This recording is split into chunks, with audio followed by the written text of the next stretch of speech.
Bonsoir à toutes et à tous, bienvenue dans mon live 241 sur mon défi 365 jours de live. Je vais vous laisser quelques instants pour arriver, j'espère que vous avez passé une bonne journée. Ce soir j'ai envie de vous parler d'un sujet, c'est un petit peu nouveau d'aborder pour moi le sujet sous cet angle-là. C'est vraiment le fruit de mes dernières réflexions, de mes dernières recherches, de mes derniers études. J'ai quasiment plus de batterie. Donc je reprends. J'ai 20% de batterie, donc bon, je vais pas pouvoir faire un live très très long, j'avais pas vu que j'avais plus de batterie. Alors, donc, mon sujet du jour, je vais aller straight to the point. Donc si c'est la première fois que vous voyez un de mes lives, vous pouvez me mettre le hashtag ThePositivePlace.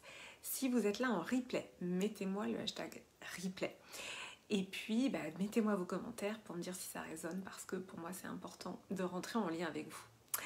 Donc j'ai dit que j'allais aller straight to the point. Ce soir, j'avais envie d'aborder un sujet que j'aborde peu, qui est l'angle des hommes. Les hommes, en fait, ressentent aussi et souffrent aussi de la structure patriarcale. Je vais évidemment développer.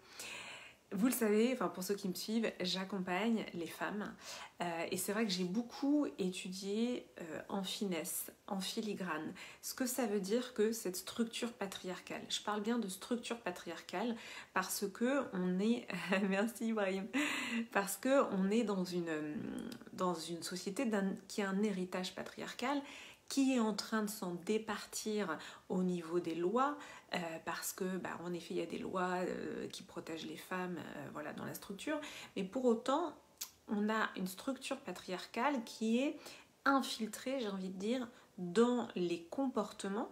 Et pourquoi c'est si difficile de changer un comportement? Parce que, en fait, c'est infiltré dans notre corps, dans notre façon de penser, et on ne s'en rend pas compte.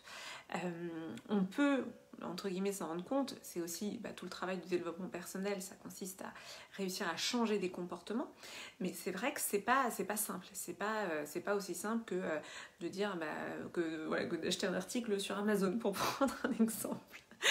Voilà, donc ce que je voulais vous dire ce soir, c'est que les femmes, comme les hommes, souffrent de la structure patriarcale. C'est un piège, en fait, pour les deux sexes, que ce soit les hommes ou les femmes.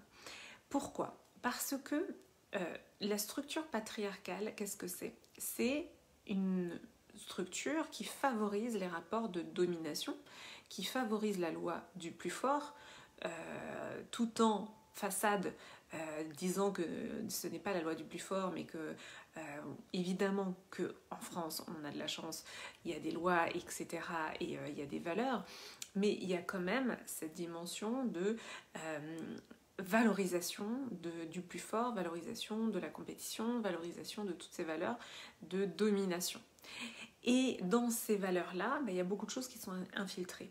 Et notamment au niveau des hommes, cette impossibilité, cette injonction à ne surtout pas se montrer sensible ou vulnérable.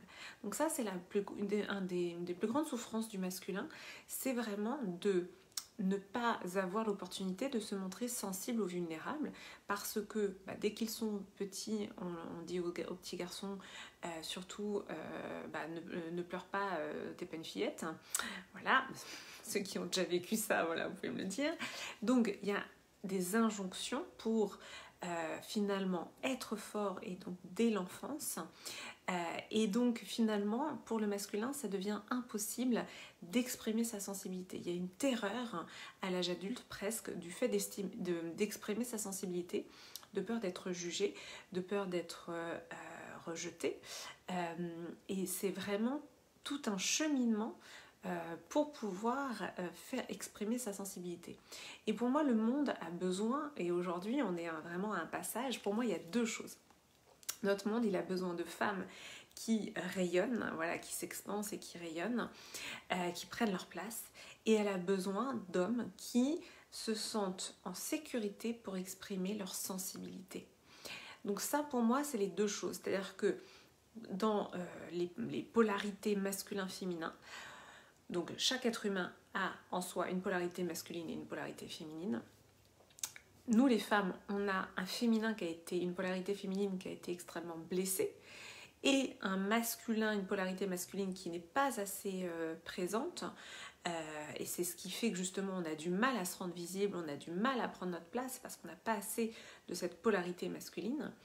Et pour les hommes, c'est un petit peu l'inverse, c'est un masculin qui est présent de manière blessée parce que dans la domination, c'est-à-dire que je dis pas que tous les hommes sont dominateurs, mais dominateur, oui, je l'ai bien dit, mais il peut y avoir une propension puisque c'est ce que favorise la société patriarcale. Donc la société patriarcale fabrique du mâle dominant en fait. Donc le masculin blessé pour moi c'est vraiment ça, c'est le mâle dominant, ça c'est le masculin blessé parce que ça fait des dégâts. Et en même temps, il y a un principe féminin chez l'homme qui ne peut pas s'exprimer parce que trop de peur, trop de préjugés sur la sensibilité masculine.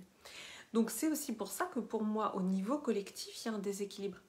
Donc le principe, c'est toujours le même. Si on se rééquilibre au niveau individuel, c'est ça notre job en fait, c'est de se déconnecter de l'infobésité, des informations, du contexte extrêmement lourd qu'on est en train de vivre, pour pouvoir se recentrer sur soi et se centrer sur justement l'équilibre de nos polarités. Comment nous, individuellement, hommes ou femmes, on peut rééquilibrer nos polarités masculines et féminines. Et j'ai envie de dire, il y a déjà suffisamment à faire en s'occupant de soi. Et donc moi, ce que j'observe, c'est que plus on s'occupe de soi et plus on va pouvoir, par capillarité, un peu comme quand vous jetez un caillou dans un lac, voilà, ça fait des ondes, hein, ça se propage. Et bien en fait, c'est exactement ça le principe du travail sur soi, du développement personnel, c'est plus on regarde à l'intérieur de soi et plus finalement ça va pouvoir rayonner autour de soi. Donc voilà, je vous fais une annonce dans ce live. Il n'est pas impossible que peut-être dans les prochaines semaines, j'ouvre mes accompagnements individuels aux hommes. Oui, c'est pas ce que j'avais envisagé au départ, mais de plus en plus ça devient une évidence pour moi. Alors déjà, on m'a déjà sollicité, contacté, voilà, j'ai des hommes qui m'ont demandé.